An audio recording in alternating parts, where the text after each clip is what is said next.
Salut à tous, bienvenue sur PS2 Channel et aujourd'hui une petite vidéo de présentation de jeux que j'ai trouvé en magasin aujourd'hui. Donc on commence avec une curiosité là, donc le Ben-Hur, hein. Donc je ne connaissais même pas l'existence de ce jeu. Je connais le film Ben-Hur car c'est quand même un film qui a marqué l'histoire du cinéma. Et donc vous voyez dans le film Ben-Hur, à un certain moment il y a une scène de course de char.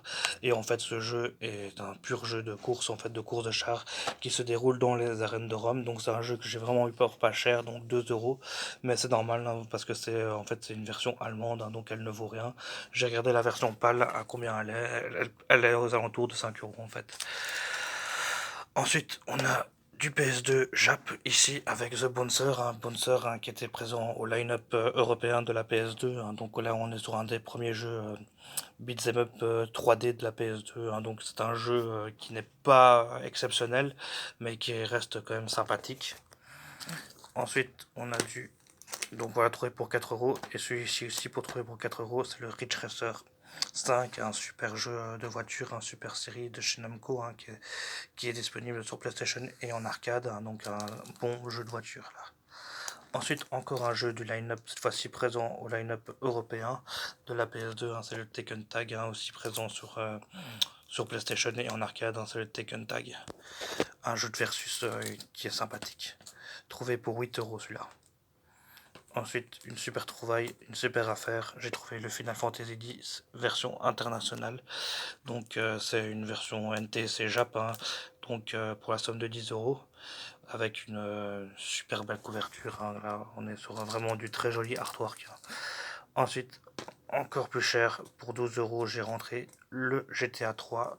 Donc voilà, encore un jeu qui a révolutionné l'histoire du jeu vidéo avec son monde ouvert époustouflant à l'époque, incroyable. On n'avait jamais vu ça. C'est vraiment une claque ce jeu. Donc voilà, la version japonaise est super jolie avec ces petits dessins là. Je trouve qu'elle est quand même plus sympa que la première version que nous on a eu en Europe. Donc comme on peut le voir, hein, c'est Capcom qui distribue seulement au Japon, hein, c'est écrit sur la boîte, hein, donc Capcom qui édite beaucoup de jeux étrangers sur le territoire japonais, hein. Enfin qui édite et qui distribue. Ensuite, encore plus cher, pour la somme de 15 euros, j'ai pu rentrer le S-Combat. Donc, celle-là, je n'ai aucune idée de son prix en général. Donc, je ne l'ai pas trouvé. Mais c'est le Shattered Sky. Hein, c'est un jeu de simulation, de shoot de simulation d'avion un peu arcade comme ça.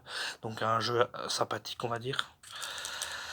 Ensuite, encore plus, 18 euros pour rentrer le Kingdom Hearts en NTC Jap. Donc, ça, c'est super belle cover aussi. Hein. On peut voir que chez Square ils font vraiment des super belles covers en noir et blanc comme ça, donc un Kingdom Hearts hein, qui a un peu le mélange des Disney, des Final Fantasy, hein, des actions RPG sympathique. Donc ensuite on est peut-être sur la plus belle pièce que j'ai rentrée. Niveau prix, je dirais que c'est le Berserk. Hein, pour la somme de 25 euros, j'ai pu rentrer le Berserk. Je suis très content. Enfin, parce que c'est un jeu déjà en fait qui est sorti que au Japon. Hein, il n'est jamais sorti en Europe ni aux États-Unis. Hein. Donc c'est une exclue Jap. Hein, et tout le temps que je vois ce jeu en vente finie sur eBay, il est tout le temps à 40-50 euros. Et là, je l'ai eu pour 25, donc je trouve que c'est une super bonne affaire dans le magasin que j'ai trouvé. Et pour le dernier jeu, on a un jeu PAL, hein, c'est le Neo Control. Bon, celui-là, évidemment, hein, c'est pas un jeu courant, évidemment. C'est un jeu qui est cher, sauf si vous l'avez pu choper à l'époque à bas prix en envie de grenier. Mais moi, j'ai dû quand même dépenser la somme de 50 euros. Ça peut paraître beaucoup pour un jeu PS2, c'est vrai.